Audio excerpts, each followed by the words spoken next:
Hi everyone, welcome back to my channel. This is Raven here. I'm here to talk about the Stephen King books that I read this year.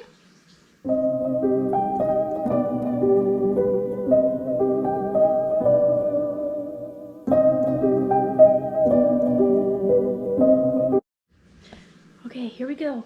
I'm talking about all the Stephen King books I've read in 2022 and how I felt about them in general. Not really rating, really just how I felt about it. Okay, we're gonna start off with, I believe it's the first one I read this year. I could be completely wrong, but I think this first one I read this year. That was 11/22/63. Funny thing is, I actually got married this year on 11/22, so that's cool.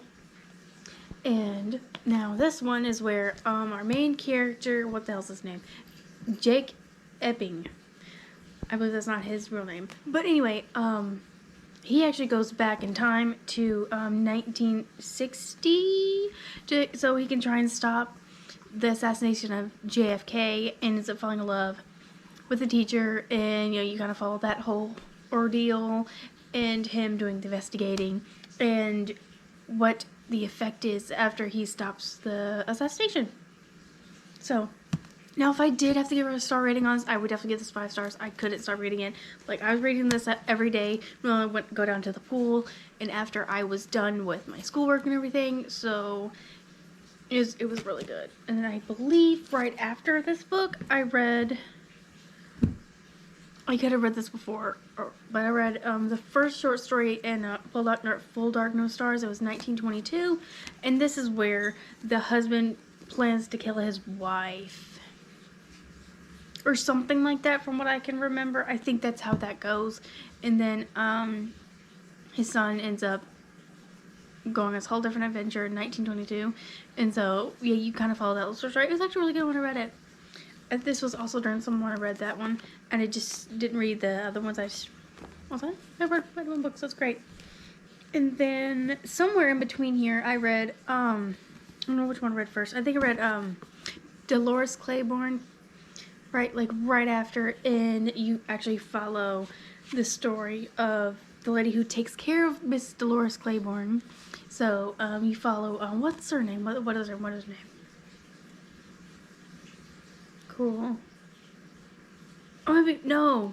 The lady is the lady who's taking care of. Who the hell is she taking care of? I forget. I'm terrible with names. Just letting you know.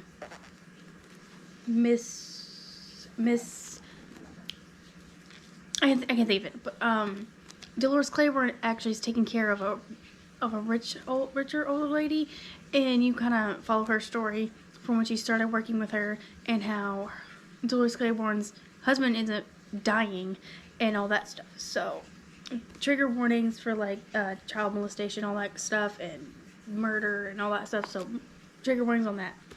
And then the next one I read right after that was Gerald's Game. Now, people don't know that it's a lady who basically, her husband has a weird thing for tying her up. She wasn't wanting to do it, and she ends up tying her anyway, and he ends up having a whole heart attack, gets killed because he has a heart attack, and she just is chained up to the bed all day, 2 days, I think. So you follow that story, and how she gets scared of this one dog that's eating her husband. Yeah. And how, he's stuck in the dark, and you know how, your mind plays games on you. But there's just really weird twists at the end that I didn't really, really, you could have just not added that. But, I mean, I guess Stephen King. And Dolores Claiborne, I really enjoyed this one because it was actually the one lady, Dolores Claiborne, it's her talking throughout the whole entire story. Whenever, the police officers, when she's actually being investigated, ask her questions, you actually don't get their response. You actually get her answer only. So that was actually pretty interesting. And I can't, every time, I listen to this audibly too. And so you actually hear, the sound effects of, if she takes a drink of whatever, you actually hear something being poured in a glass. So that was pretty cool. And Vera Donovan, that's her name. She's taking care of Miss Vera Donovan. I knew it was going to pop up the more I started talking about this book. But, when she's taking care of her, she gets older, and she gets, dementia of some sort. And she's scared of the dust bunnies, but obviously it means something else. You find out later in the story why she's scared of the dust bunnies, and you hear her calling out for Dolores, saying, Dolores, the dust bunnies, the dust bunnies, and like it's so funny, like, and she has to pretend to sweep up the dust bunnies and get rid of them just so she could settle back down. But I really enjoyed this. Very entertaining, and this one was too, up until the point of the end where I'm like, really, you really had to have been in there, really? But otherwise, these are really good. I want to read Rose Madder because these three, like those three, are all from women's point of views and all that stuff. So that's where he tackled women issues. It actually did pretty good. And the last one that I read that really threw me off. I don't know how to feel about it. He was on something when he made his book. Everyone agrees. And that was the Tommyknockers.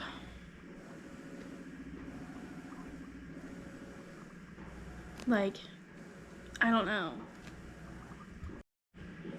So yeah, I read this one and it just threw me off. I don't know how to explain this book really.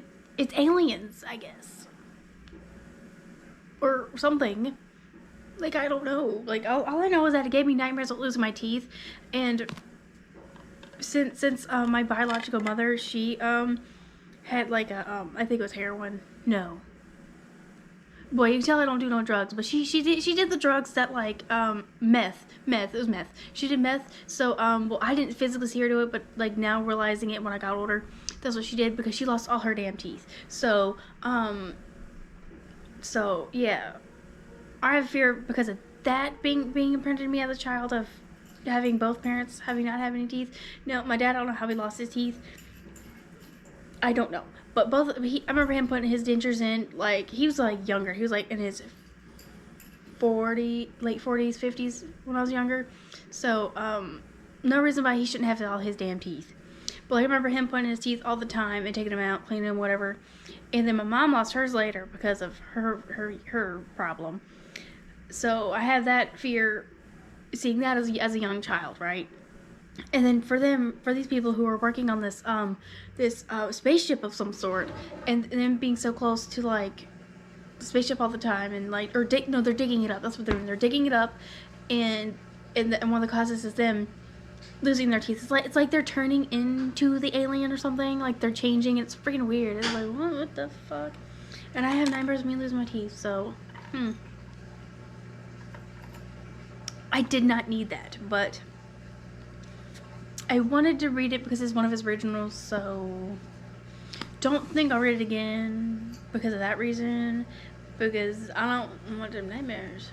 That's actually the first one that actually gave me nightmares, which is weird. Like, his stuff really don't scare me a lot, like, I've been desensitized a lot, because when I was younger, I used to watch The Evil Dead and the Texas Chainsaw Massacre from 1973 on a Saturday. Like, just casually in the morning. Instead of me watching morning cartoons, I'd watch horror movies.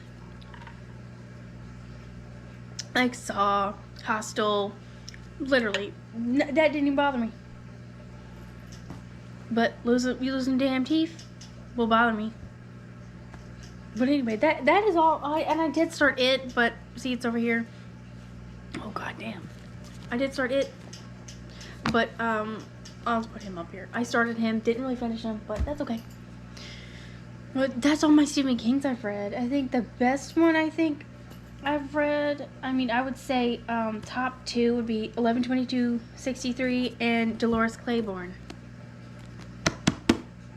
Yeah, I think those two would be my top ones. So that's all I have to say for that. So I think I won't be reading anything else from or by Stephen King for the rest of the year. I don't know, we'll have to see. Because I'm in like a weird mess reading slump, as you'll see in the video before this. So I got a new guinea pig baby, but you'll see him too, so well, I guess I'll see you guys next time, and if you enjoyed the video, like, comment, subscribe, and I'll see you on my next video. Bye!